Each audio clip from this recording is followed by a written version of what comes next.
नमस्कार, मैं हूं आपके साथ अंकिता बाल और आप सभी का खास खबर में स्वागत है। रुक करते हैं खबरों की तरफ। हरियाणा में भीषण गर्मी का प्रकोप जारी है। इस दौरान भटिंडा में अधिकतम तापमान 47.6 डिग्री सेल्सियस दर्ज किया गया है। मौसम विभाग के अनुसार हरियाणा के सिरसा में भीषण गर्मी रही और यहां पर अधिकतम तापमान 46.2 डिग्री सेल्सियस दर्ज किया गया।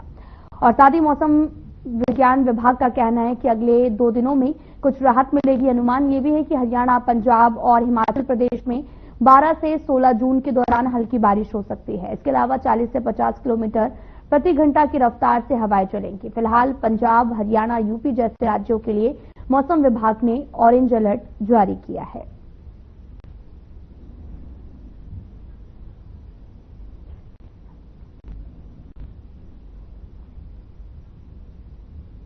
तो इसी खबर पर ज्यादा जानकारी के लिए हमारे संवाददाता जुड़ चुके हैं। ढाका जी, आपसे ये सवाल है मेरा कि आखिर अभी जहां पर आप मौजूद हैं वहां का अधिकतम तापमान कितना है? देखिए अंकिता, अगर मैं बात करूं फतेहाबाद डिस्ट्रिक्ट की, जहां से जो है लगातार मैं अपडेट दे रहा हूं दर्शकों को, और यहां की अगर बात की जाए तो लगातार जो है सुबह जैसे ही 9 बजे का समय होता है तो जो है आसमान से जो है सूरज की जो किरणों के द्वारा कहीं ना कहीं आग बरसती नजर आती है, जिसके अंदर हर एक व्यक्ति की बात की जाए, चाहे राहगीर की बात की जाए, चाहे बेजुबान जानवर है, तमाम तरीके के जो है हालात बिगड़ते जा रहे हैं। अगर बात की जाए मौसम की, तो मौसम को अगर लेकर के अगर मैं बात करूं तो कहीं भी कोई बारिश के आसार अभी तक तो नजर आ नहीं रहे हैं। बैठक जो है कयास जरूर लगाए जा रहे हैं कि जल्दी जो है बारिश की संभावना बनेगी और बारिश भी आएगी, लेकिन हालात मौके की जो है उसको देखते हुए, भीषण गर्मी लगातार पड़ रही है अंकिता, उसको देखते हुए एसपी जो है सिद्धांत जैन है, फतेहाबाद के जो नए एसपी आए हैं, उन्होंने और डीसी मनदीप कौर ने जो है दोनों ने मिलकर के कहीं ना कहीं एक अच्छा मैसेज और जनता को जो है एक अच्छा जागरूक करने की उन्होंने कोशिश की, क्योंकि गर्मी को देखते हुए लगातार जो कहीं ना कहीं बच्चे जो नहरों में नहाते हैं और हर साल जो है पता नहीं कितने जो युवा लड़के हैं वो जो है नहरों के अंदर अपनी जान गंवा देते हैं नहाने के और गर्मी से राहत पाने के चक्कर में। उसको लेकर के अलर्ट जारी किया गया है कि कोई भी व्यक्ति, कोई भी बच्चा, युवा, कोई भी नहरों पर अगर नहाता पाया गया तो उसके खिलाफ कड़ी कार्रवाई होगी। और पुलिस भी जो है लगातार गश्त करती नजर आ रही है, क्योंकि गर्मी से राहत लेने के लिए अब गर्मियों की छुट्टियां भी है, बच्चों के स्कूली बच्चे जो है उनकी छुट्टियां भी, और ज्यादा जो समय नहरों पर बिताने के चक्कर में अपनी जान भी हर साल गंवा देते हैं। अभी भी काफी जो है मौतें नहरों में डूबने के कारण हो चुकी है, उसको लेकर के प्रशासन अलर्ट मोड पे है। अंकिता, फतेहाबाद का बिल्कुल बहुत जरूरी भी है राकेश कि यहाँ पर सुरक्षा व्यवस्था की जाए, लेकिन आपसे ये भी सवाल है कि लू के थपेड़ों से आखिर कब तक राहत मिलने की उम्मीद जताई गई? आईएमडी का क्या कुछ कहना है? देखिए, किसी मौसम विज्ञान के अंदर अगर हिसार की बात करूं तो डॉक्टर मदन लाल खिट्टर जो है वो लगातार कहीं ना कहीं मैसेज एक जनता तक पहुंचाने की कोशिश भी करते हैं और व्हाट्सएप ग्रुपों के माध्यम से जो मैसेज पहुंचते हैं, लेकिन अभी तक कुछ नहीं कहा जा सकता। बैठक बताया जरूर जा रहा है कि जल्दी जो है मौसम करवट लेगा और एक राहत जो है जरूर मिलेगी, लेकिन अभी तक नहीं लग रहा। जिस प्रकार से जो है भीषण गर्मी पड़ रही है तो उसको देखते हुए मुझे लगता है कि कहीं ना कहीं समय और ज्यादा ना ले ले, और इसके साथ साथ जो है हर एक व्यक्ति, हर एक राहगीर, हर एक मशीनरी तक जवाब देती नजर आ रही है। रोडों पे जो सफर करते हैं वो तो कहीं ना कहीं बड़े बड़े ढाबों पे, होटलों पे रुकते नजर आ रहे हैं, क्योंकि इस वक्त मैं खुद जो है सफर कर रहा था, मैंने ये देखा कि हर एक व्यक्ति जो है चाहे एसी तक फेल होते नजर आ रहे हैं अंकिता, क्योंकि एसी भी जो जवाब देते हैं, क्योंकि गर्मी भीषण पड़ रही है। इसको लेकर के अगर मैं मनदीप कौर हमारी उपायुक्त की बात करूं तो उन्होंने भी जो है गर्मी से बचाव के लिए जरूरी दिशा निर्देश भी जो है वो लू से बचने के लिए हिदायतें उन्होंने दी है कि नागरिक जो है वो कोई भी व्यक्ति है वो सुबह 9 बजे के बाद किसी जरूरी काम के लिए घरों से निकले, अन्यथा अपना सफर न करें। इसके अंदर जो है पानी की जो कमी है वो शरीर के अंदर ना आने दी जाए, ज्यादा पानी पिया जाए। इसके साथ साथ जो है लू से बचाव के लिए जो है कपड़ा अपना मुंह ढक के रखें, हाथ जो है हाफ बाजू के कपड़े ना पहने। इन चीजों का भी हमें जो है ध्यान देना होगा, क्योंकि लू लगने के बाद जो है कहीं ना कहीं फिर तबीयत ज्यादा बिगड़ने का खतरा लगाता रहता है। ठंडी चीजों का प्रयोग करता रहे, जैसे सलाद का भी प्रयोग करें, ज्यादा तरबूज का प्रयोग करें। तमाम तरीके की जो व्यवस्थाएं हैं वो अपनी बना के हर एक व्यक्ति को, बच्चों को घरों से बाहर बिल्कुल भी ना निकलने दें, क्योंकि ये जो है बच्चे ज्यादा इसके जो है चपेट में आते हैं और फिर जो है कहीं ना कहीं तबीयत बिगड़ जाती है अंकिता। रमेश, आपसे ये भी जानना चाहेंगे कि अस्पतालों की क्या आवाज कम आ रही है मैम आपकी? आवाज थोड़ा सा रमेश जी, आपको आवाज मिल रही? जी रमेश जी, आपसे ये जानना चाहेंगे कि अस्पतालों की क्या कुछ स्थिति बनी हुई है, क्योंकि ऐसे में संक्रमण ज्यादा बढ़ रहा है और वहीं दूसरी तरफ कोरोना की लहर भी अब देखने को मिल रही है। इक्का दुक्का जो केस है वो सामने आ रहे हैं, तो अस्पतालों में क्या स्थिति बनी हुई है और डॉक्टर्स का क्या कुछ कहना है? देखिए अंकिता, अगर हॉस्पिटलों की बात की जाए तो जो फतेहाबाद की जो सीएमओ है कुल प्रतिभा, वो एक्शन मोड में नजर आ रही है। कल परसों भी उन्होंने जो है टोहाना जो हॉस्पिटलों के अंदर जो जाकर के खुद जायजा दिया। विष्णु मित्तल है जो अधिकारी हैं, वो उनके साथ थे, तो उनसे भी हमारी बातें हुई थी कि लगातार जो है किसी भी प्रकार की दिक्कतें ना आए उसको लेकर के सारी जो डॉक्टरों की टीमें हैं, तो बड़े हॉस्पिटल हैं उनके नीचे जो सीएचसी हैं, गांव के हॉस्पिटल हैं, तमाम तरीके की जो है व्यवस्था को देखते हुए डॉक्टरों की जो है मीटिंगें ले ली गई हैं। उनको जो अलर्ट कर दिया गया है कि किसी प्रकार से अगर कोरोना का जैसे केस जो है बड़े शहरों में बढ़े हैं उसको लेकर के अलर्ट है और तमाम जो है बेड हैं वो दुरुस्त कर लिए गए हैं, वेंटिलेटर सुविधाएं हैं, तमाम तरीके की जो व्यवस्था है वो प्रतिभा जो है सीएमओ है फतेहाबाद की, वो लगातार जो है अपना गश्त भी कर रही है और सभी डॉक्टरों को जो है अलर्ट कर दिया गया है ताकि कोई अगर केस आता है तो तुरंत उसको हैंडल कर लिया जाए। जी, आपसे ये भी जानना चाहेंगे कि आईएमडी ने सिरसा, फतेहाबाद, सिरसा, भिवानी, रोहतक में भीषण गर्मी का अलर्ट भी, ऑरेंज अलर्ट जारी किया है, तो ऐसे में लोग कैसे बचाव कर रहे हैं? आवाज कट हो रही है मैम, आवाज करिए नहीं। जी रमेश, मेरा सवाल ये है आपसे कि लगातार ऑरेंज अलर्ट जो है वो जारी किया गया है आईएमडी की तरफ से फतेहाबाद, हिसार, भिवानी और रोहतक में, तो यहाँ पर लोग कैसे भीषण गर्मी से बच रहे हैं? जी रमेश, आपको आवाज आ रही है? जी बिल्कुल, आप कह रहे हैं कि गर्मी से कैसे बच सकते हैं। जिस प्रकार से देखा जाए अभी तक तो जो 45 डिग्री जो है वो है, ऐसे हालातों के अंदर प्रशासन की बात की जाए तो दिशा निर्देश जरूर दिए जा रहे हैं, लेकिन हर एक व्यक्ति को जो है इसके अंदर खुद का बचाव करना होगा। उसको लेकर के मैं जैसे सिर के ऊपर कपड़ा रखें, उसके बावजूद हवा के कपड़े ना पहने, पानी का ज्यादा प्रयोग करना होगा, ठंडी चीजों का प्रयोग करता रहना होगा हर एक व्यक्ति को। इसके साथ साथ और जो समस्या कहीं ना कहीं जो नजर आई थी, जैसे परिवहन मंत्री निर्विंश की मैं बात करूं तो उन्होंने मैसेज किया था कि रोडवेज बसें जो है जितनी भी है तो वो जो हर एक बस के अंदर पानी का ठंडा कैंपर उनके पास जो है होना चाहिए। लेकिन कांग्रेस पार्टी के युवा जो प्रजापति युवा नेता जो है उन्होंने कल जो रोडवेज बस के अंदर सफर किया तो वहां पर जो है उनको पानी की व्यवस्था कुछ भी नजर ना आते हुए उन्होंने जो है ये मुद्दा भी उठाया है कि जब भी रोडवेज बस के अंदर सफर करें तो वहां पर पानी की व्यवस्था जो है परिवहन मंत्री अनिल विज के द्वारा कहा गया था वो दुरुस्त नहीं पाई गई और वहां पर पानी नहीं मिल रहा, तो हर एक व्यक्ति को जो सफर करते समय दिखते ना आए क्योंकि भीतर और प्यास लगेगी तो ये चीज भी बिल्कुल लाजमी है कि वहां पर व्यवस्था होना चाहिए। तो रस्तों की बात करूं तो जो है रोडों के ऊपर बिल्कुल समाजसेवी व्यक्ति जो है वो समाजसेवी संस्थाएं हैं वो पानी का अच्छा प्रबंध भी करते नजर आ रहे हैं। जगह जगह जो है प्याऊ लगा रहे हैं लोग, फ्रीजर का प्रबंध करें, समाजसेवी संस्थाएं आगे आ रही हैं, हर एक व्यक्ति कोऑपरेट करता नजर आ रहा है, लेकिन सावधानी जरूर बरतनी होगी अंकिता इसके तहत सभी को। जी रमेश, आपसे मेरा सवाल ये भी है कि कई लोगों को ना स्किन इन्फेक्शन भी देखने को मिल रहा है क्योंकि धूप बहुत ज्यादा है, इससे चेहरा भी जो है वो झुलस रहा है, तो डॉक्टर्स का क्या कुछ कहना है, कैसे एहतियात बरतें? और साथ ही आई के इन्फेक्शंस भी इसका समय जो है वो देखने को मिल रहे हैं।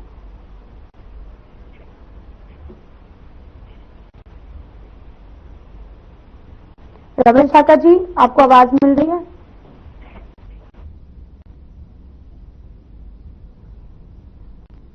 तो आपको बताते चले कि लगातार हरियाणा में मौसम में उतार चढ़ाव देखने को मिल रहा और इस दौरान काफी ज्यादा गर्मी का प्रकोप भी देखने को मिल रहा, जिससे लोग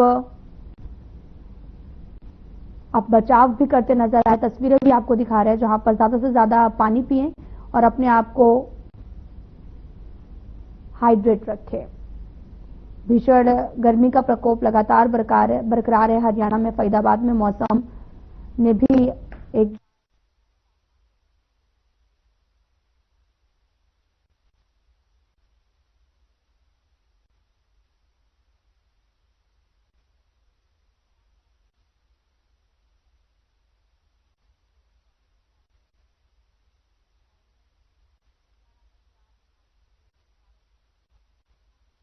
बारिश की भी उम्मीद जताई।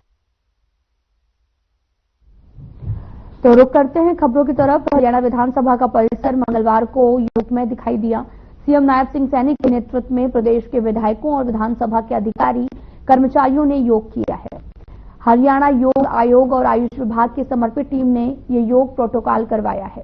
साथ ही विधानसभा अध्यक्ष हरविंदर कल्याण ने अपनी शुभकामनाएं देते हुए सभी से 21 जून को होने वाले अंतर्राष्ट्रीय योग दिवस समारोह में शामिल होने का आह्वान किया है। और ये योग अभ्यास सत्र सकारात्मक ऊर्जा, सहभागिता, स्वास्थ्य जीवन शैली के संदेश के साथ संपन्न हुआ। और इस अवसर पर मुख्यमंत्री नायब सिंह सैनी ने योग प्रोटोकॉल का पालन करते हुए कई आसन और ध्यान का अभ्यास किया। सभी उपस्थित लोगों को नियमित योग करने के लिए प्रेरित किया है। उन्होंने अपने संबोधन में कहा, योग भारत की अमूल्य धरोहर है जो सिर्फ शारीरिक स्वास्थ्य का साधन नहीं बल्कि जीवन को पूर्ण रूप से संयमित और संतुलित बनाने का माध्यम है।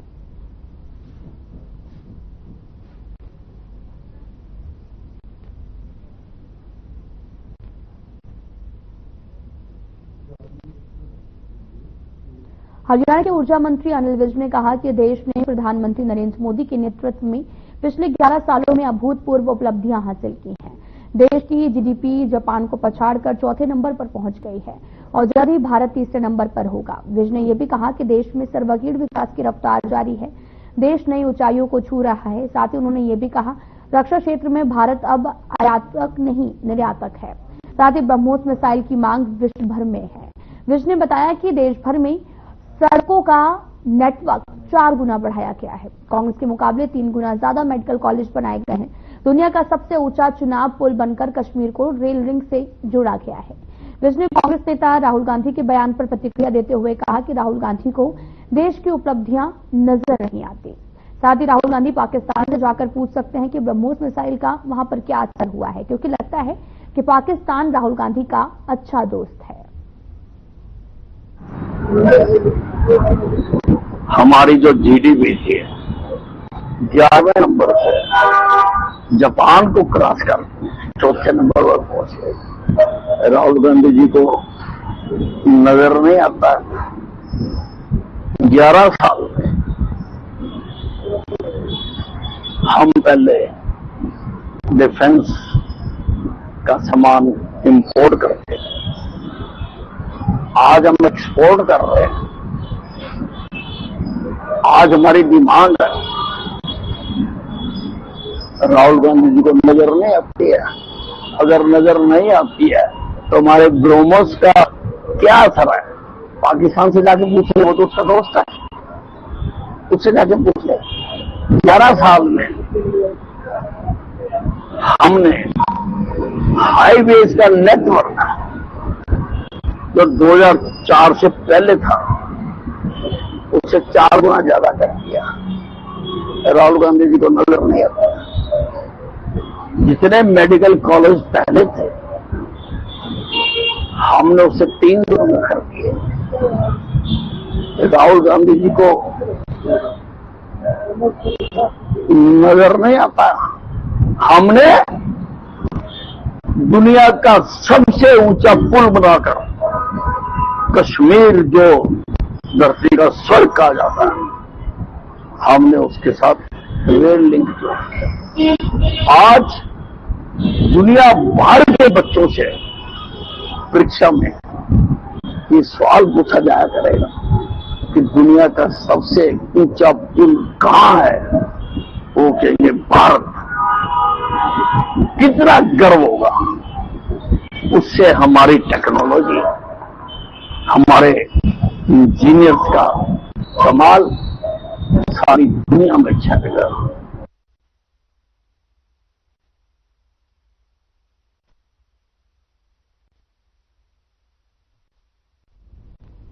मंगलवार को हरियाणा में कोरोना के 22 नए मामले सामने आए। फरीदाबाद में 5, गुरुग्राम में 11, पंचकुला में 3, हिसार, झज्जर और भिवानी में एक मामले की पुष्टि हुई है। वहीं इलाज के बाद में 5 मरीजों को स्वस्थ घोषित किया गया है। अब एक्टिव मरीजों की संख्या बढ़कर 125 हो गई है और बीते दिनों 593 कोरोना संभावित मरीजों के सैंपल भी लिए गए हैं।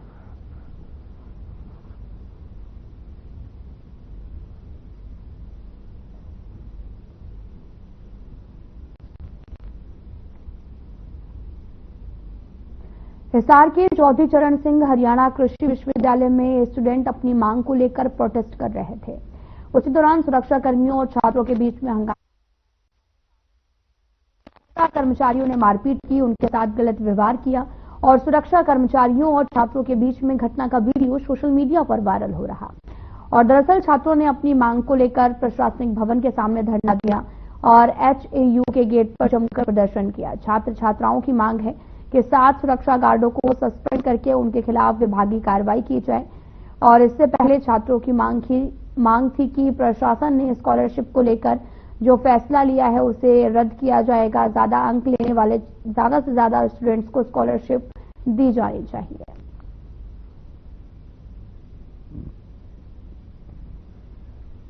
जी 10 बजे का टाइम था, तो जो हमारे सीनियर्स वगैरह सारे आराम से बैठे थे, ना कोई शोर शराबा, ना कोई नारेबाजी, ना कोई मतलब कोई भी ऐसी हरकत नहीं है जिससे कि मतलब कोई चीज भड़क गए। इतने रजिस्ट्रार साहब है उन तक बात करने लगे तो वे फिर सीधे गाड़ी गलोच और फिर सिर पे चढ़ जाओ। नॉर्मल सी बात करने पे भी वे फिर अपना वे रोब दिखाने लग जाए।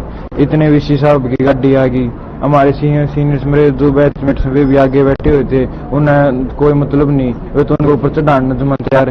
और वे जो गार्ड थे उनके गार्ड तो चलो अगर एक की जो प्रोफेसर थे वे भी हाथा में रट्ठा कर मारना बाजे।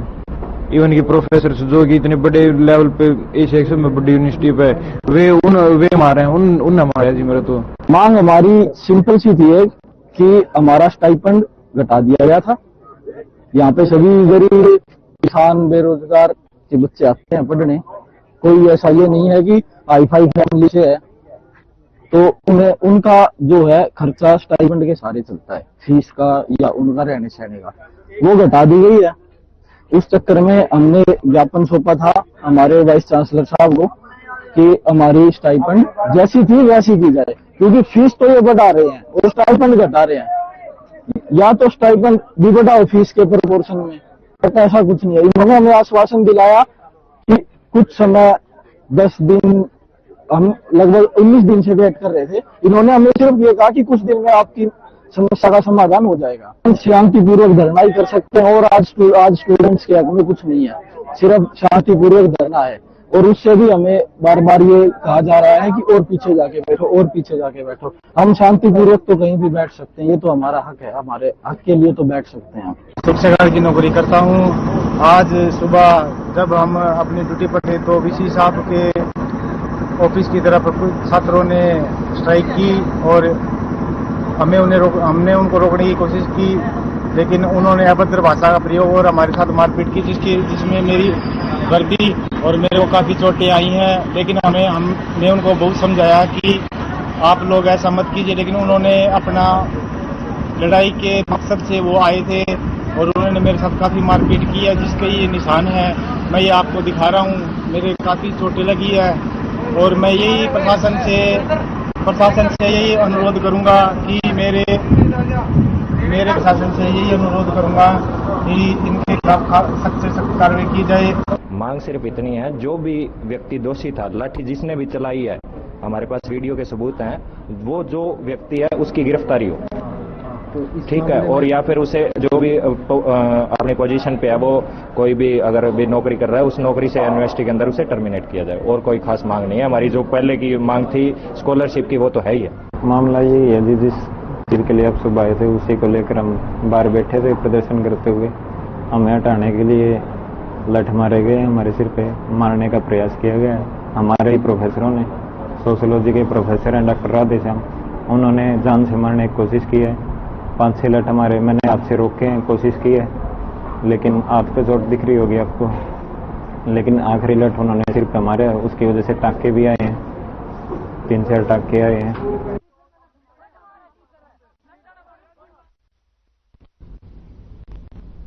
पानीपत के गांव निजामपुर में हुई किसान विजेंद्र की मौत का मामला अब राजनीतिक तूल पकड़ने लगा है।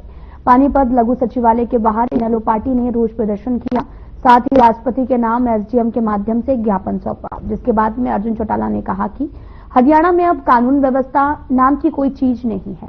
इनेलो पार्टी द्वारा हर वर्ग की लड़ाई लड़ने का काम किया गया है। वे पीड़ित परिवार के साथ हैं उन्होंने कहा कि हत्यारे हत्या करने के बाद सरेआम घूम रहे हैं, लेकिन प्रशासन चैन की नींद सो रहा। वहीं उन्होंने ये भी कहा कि हाईकोर्ट के जज से इसकी जांच करवाने की मांग की। सुनैना चौटाला ने भी कहा कि एक किसान की जलाकर बेरहमी से हत्या कर दी गई है, इससे बड़ा अपराध और क्या हो सकता है। जल्द से जल्द हत्यारे आरोपी को गिरफ्तार किए जाने की मांग की है।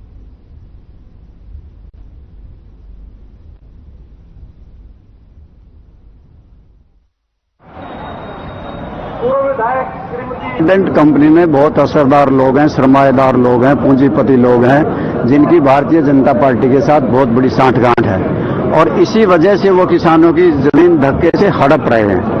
और विजेंद्र भी इसी बात का शिकार हुआ कि पहले उसकी जमीन इस प्रकार से दिलवाई प्रशासन से कह के, जो रद्दी जमीन में उसका हिस्सा कर दिया। पंजाब और हरियाणा हाईकोर्ट में केस चल रहा था बंटवारे का, तभी उसका कोठा गिरा दिया गया, उसका वहां पे टेबल बिठा दिया गया, उसने ट्रैक्टर वहां पे पकड़े कंपनी के, वहां पे बुलडोजर पकड़े, जेसीबी पकड़ी, पुलिस ने उसको छोड़ दिया और उसके बाद उसको पेट्रोल छिड़क के आग लगा के जला दिया गया। और इसी प्रकार के अनेकों केस हैं जिसमें ट्राइडेंट ही नहीं और भी इसी प्रकार की कंपनियां किसानों से धक्का कर रही हैं। हम उनकी आवाज बनेंगे और हमने आज मांग की है कि पंजाब और हरियाणा हाईकोर्ट के सिटिंग जज से इसकी जांच हो, 302 का मुकदमा हत्या का मामला दर्ज किया जाए और ट्राइडेंट के मालिक को और उसके जितने गुर्दे हैं उन सबको गिरफ्तार किया जाए। पूर्व में विधायक रहे भाई रामफल कुंडू जी, पूर्व विधायक गुरुग्राम में अतिक्रमण के खिलाफ निगम का अभियान जारी है। हाल ही में एमजी रोड पर नोडल अधिकारी आरएस बाट ने अपनी टीम के साथ अवैध रेहड़ियों पर कार्रवाई की है। उन्होंने बताया कि इन्हें पहले कई बार समझाया जा चुका था, लेकिन ये नहीं माने, इसलिए रेहड़ियों को जब्त कर लिया गया है। गुरुग्राम में अतिक्रमण के चलते लोगों को जाम का सामना करना पड़ता है। सुरक्षा की दृष्टि से भी अतिक्रमण नुकसानदायक है। अवैध रूप से लगी रेहड़ियां लोगों के लिए मुसीबत का सबब बनती हैं। निगम की कार्रवाई में अतिक्रमण हटाने के लिए निरंतर अभियान चल रहा है।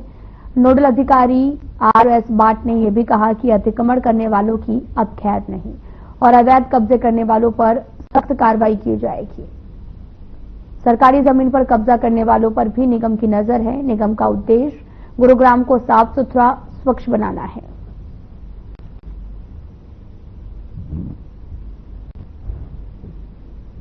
एमजी रोड शहर की एक बहुत इंपॉर्टेंट रोड है। इसके ऊपर ये लो वेंडिंग जोन, कोई भी रेडी आज की डेट में अलाउड नहीं। पहले लोगों की ट्रैफिक व्यवस्था के लिए हमने वन वे सिस्टम भी ट्रैफिक पुलिस ने किया था। लोगों को समझना पड़ेगा कि वन वे का मतलब क्या होता है। पढ़े लिखे लोग हैं, सोसाइटी से निकल के भी वन वे की उल्लंघना करते हैं, चलान करेंगे, पहले भी कटे हैं अब भी कटेंगे। लेकिन हम ऐसा सिस्टम चाहते हैं कि लोग उसको फॉलो करें। अब हम बोर्ड नहीं लगा सकते हैं, अब हम किसी की गाड़ी में बैठकर उसको नहीं बता सकते कि तू इधर से जा इधर से जा, उनको खुद समझना पड़ेगा। दूसरी बात, यहाँ पर निगम ने रेगुलरली 10 बार कार्रवाई की होगी। रेहड़ी वालों को समझाया है, 5 बार मैं खुद आया हूं, 2 बार मैंने स्ट्रॉन्ग कार्रवाई की थी। देखिए, हम किसी के अगेंस्ट नहीं, जब तक ये नो वेंडिंग जोन है तब तक इसके ऊपर कोई रेहड़ी ना लगाए।